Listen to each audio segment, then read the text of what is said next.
Welcome, guys, to another edition of the Spurred On podcast, and it's interview time. I've got with me the wonderful James Black, aka the voice of Spurs. James, how are you, mate? Yeah, I'm good, man. I'm good. I'm glad you're back, mate. Spurred On podcast. I'm glad it's back, brother. Excellent plug. I'll clip that up for the socials. James, all the joy around your reworking of Angels by Robbie Williams and Robbie singing it himself. Give us a little start on how that's been. The last month must have been mad for you. Yeah, it's been crazy. I mean, it was where was I? I was sat in a pub when I found out about it, so I couldn't really kind of take it all in. I had a few drinks. Didn't seem real. But the pinnacle of it for me has been the Spurs fans singing it in the stadium. Those moments, I can't compute into words because they've both the times I've heard it have come from after 96 or 110-minute winners. Do you know what I mean? Which I'm already elated. Yeah, and then the song starts. Oh, it's crazy. Oh, it's unbelievable. Yeah, I've been at the stadium. I was there for the Liverpool win, and I was belting it out myself. And I've known you for a few years, so I've known all about it. But why don't you tell the listeners and the viewers how you came about to be singing at the stadium, and therefore also taking on the kind of voice of Spurs and making those lyrics and stuff? So I started in 2019, the Champions League year. And I'll tell you, it was timed really well. I started doing the lyrics for that Champions League final song, the Ole Ole one. Oh, great. And the club sort of took it on. And then off the back of that, I started doing more regular gigs at the stadium because it was behind what I was doing. And it's growing. When I first started doing it, it was about sort of 6 people sort of sat there, list of half listening and stuff. I think one of them was me. Yeah, one of them was you. But the thing is, I'm true Tottenham. I'm Tottenham over music, so I think that comes through, and people sort of really see that. I don't really care too much about the music, so I only care about Spurs. So I think when that marries to each other, and people are seeing the sort of how genuine it is, has helped it grow, really. Yeah, completely. And I mean, selfishly, I am kind of starting this back up now because I feel like we're on the crest of a wave again, and it's enjoyable to watch. But tell everyone about your kind of true Tottenhamness and what led you to supporting Spurs in the first place. Gascoigne. Yeah, It was I even wore Brute because he done a Brute commercial. Do you know what I mean? It was it was him that brought me in 1989. Just because I just loved his character. And then it was the 91 final where I was just completely hooked. And off the back of that, it's been everything. I've been an obsession of mine. Having Gazza and Lineker, obviously the Italian 90 at the same sort of roughly era, sort of pushed the whole thing for me and embedded it in my brain forever, and I can't do nothing about it. Yeah, we're completely showing our age here, but I'm exactly the same. My actual first memory of any football match was the '87 Cup final. I think my stepdad at that point had already bought me a Le Coq Sportif Spurs kind of away shirt, and I was taken by it, and we lost that game. But then my main big first start in football was the '90 World Cup, and my mum and my stepdad would buy like loads of chocolate for all the night matches, and we watched it. Wow, that sounds well cool. That is identical. So I remember the '87 final. I was actually a Spurs supporter. Yeah, and that was the first game, and then the old Gary Mabbott's knee, wasn't it? Did you know? I met Gary Mabbutt, and he says Coventry have a fanzine called Gary Mabbott's knee. Still, he told us that in a bit. But they haven't done anything since, apart from like Mustafa Hadji and Robbie Keane for a little bit. So you know they're grabbing onto that one, and rightly so.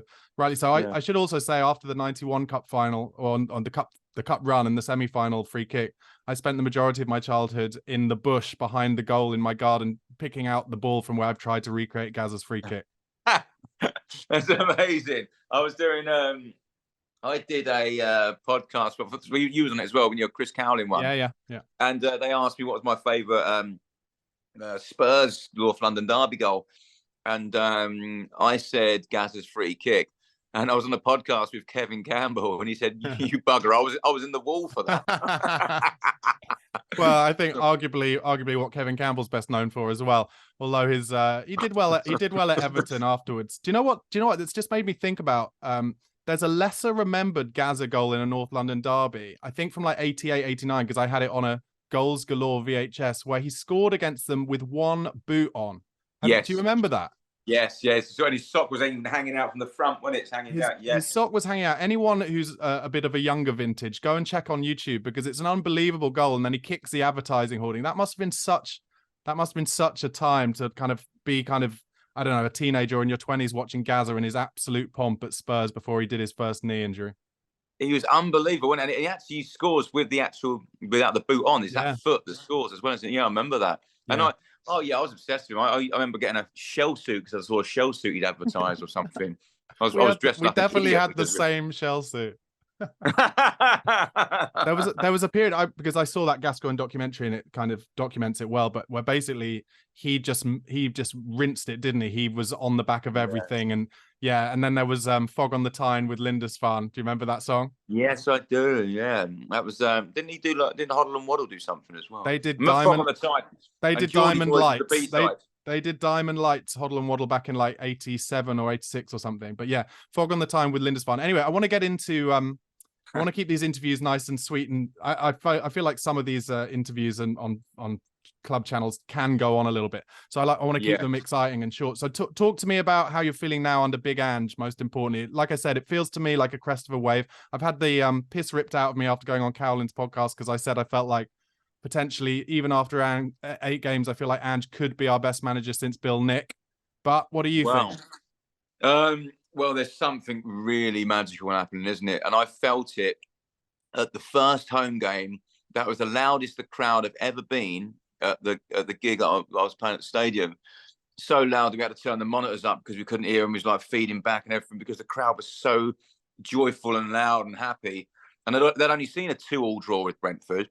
So it shows it's the manner of what we're playing that we've been starved on for so long that is just going to carry him. And let's be honest, I'll touch wood, but there'll be some wobbles. I mean, there's going to be some bumps to come. But I think the Spurs fans now will just absolutely stick with him, and he's fixed a broken club in 8 games, in less. So something massive here. It's really, really big. So I don't think like he's now the best manager since Bill Nick, but what I mean is there's something about him. Not only, you're exactly right, the way that we're playing, how it's such a far cry from the dross that we've had to watch. It's kind of a perfect storm in a lot of ways. But also what I love about him is just the way he talks clearly to players, but also to the press and to the fans. Yeah. He's just a normal bloke, and there's something about the fact that he has, I think, strived all his life to get to this point. Which means he's built up the experience and he's not entitled. And I think he's really ecstatic to be here. And I just think it's, like I said, the perfect storm. It's so exciting. He's a fantastic Netflix documentary waiting to happen, isn't he? He's got absolutely everything, the feel-good story. But I was talking to somebody from Sky Sports, and they told me how they just all get so excited when it's one of his pressers, and they used to hate them. And now they all look forward to it because they know they're going to get good value, but intelligent value as well. It's not just he's trying to make people laugh and be fun. Yeah. He's got such an incredible football brain, and it's all encompassing all together. Yeah, I think it's something massive. I don't know about the whole up until Bill Nick yet, but he's going to be someone very, very important in our history. I'll put that down. I think he's going to be. Well, he'll be coming up against like Pochettino, obviously, and a lot of kind of older Spurs fans have a big love for Keith Birkinshaw, who walked out on the club saying there used to be a football club in that place. That's it. But I think what people think, I love Pochettino, and I'll be totally honest. I wanted him to come back in the summer. I thought that was a no-brainer, and I do think it's incredibly brave of Daniel Levy not to appoint him, because I think he wanted it based on his Instagram, which was for about 3 months just him playing golf with Ozzy Ardiles and all the old Spurs legends. But I love him as well. I think he was brilliant. What he done for this club, Pochettino, is incredible. Should I ask then how you feel? How are you going to feel when he comes back? As in when he in 3 games time? Yeah, he'll get a bad reaction. I don't know. I'll tell you why. Because I mean, there's a lot of people when that first did that song, the Pochettino is dead line. That comes about through when he said Chelsea are the biggest club. Now there's a difference between him leaving and going to Man United and saying things like that, even, and going to Chelsea and understanding he was manager for Battle of the Bridge and understanding what we would feel to that and still saying it and still doing it. There's a difference there for me that sort of breaks a thing of it. I mean, I'll always remember what he did for this club and those incredible moments he gave me as a fan. And when I say Pochettino's dead, I just mean quite in a fun way. Are you dead to me? As in, like your ex-girlfriend going with a new man. That's how it comes across as well. I think. I think everybody knows that's kind of the the tongue-in-cheek side of it. I think the issue, I'm just going to play devil's advocate a bit. I also agree, though. I do think there is something a little bit kind of fractured as a result of that. But I also can totally imagine how he feels there's pressure from at least the corner of the Chelsea fan base about him being an ex-Spurs manager. And it's very much the first time it's gone that way rather than us having one of their old managers. So he probably felt in that moment, well, I better say something to try and, endear myself to them. Yeah, playing devil's advocate, you're absolutely right. But it's just something that it would be Chelsea and Arsenal. They're kind of the only two I can't forgive in terms of football, to be honest with you. I dislike them, obviously Arsenal more, but they're pretty close. Yeah, they are these days. I think I said it maybe on Chris's podcast, but if we can get 2 wins in the next 2 games and then go to that Chelsea game at home, top of the league, I mean, I think the atmosphere there would outdo anything else if we turned them over to stay kind of top of the league. That would be pretty immense. That would be insane, yeah. And I hope the fans sing to the Chelsea manager about it. That would be. I'm sure they would. So, speaking of which, then, so how realistically, then, take off your Barnaby Slater, I think we've got the best manager of all time hat. What can we do? Let's start with this season under Big Ange. What are your realistic takes?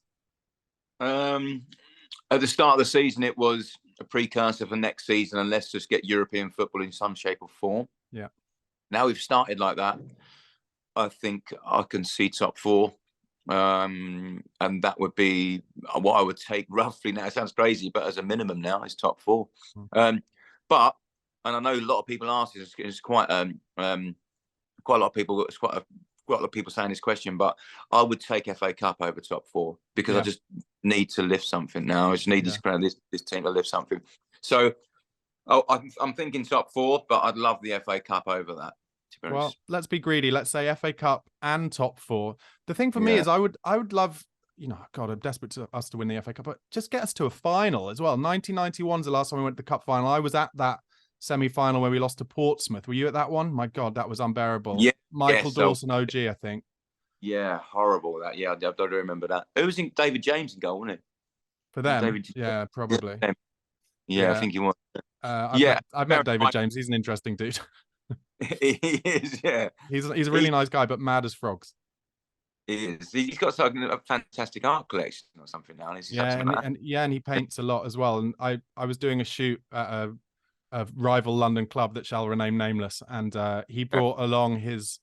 He collects action men, and he brought along his action man from 1968, and it had the training top, like a 1960s training top of the club. Oh wow! And it was complete. And then at the end of the shoot, he was lying on the AstroTurf, taking Instagram videos of his action man in front of the goal. And I was like, JMO, you can go now if you want, mate. He's like, I'm just going to keep doing this for a while if that's all right. I was like, yeah, no problem. As the sunset in the background and all the cricket noises coming in. Just completely. Well, look, James, thank you so much for coming on. Tell the listeners and viewers, although you've got many more than me anyway, but tell them where they can find you, the voice of Spurs, and where, I think more importantly, if you're going to the ground, where the gigs are.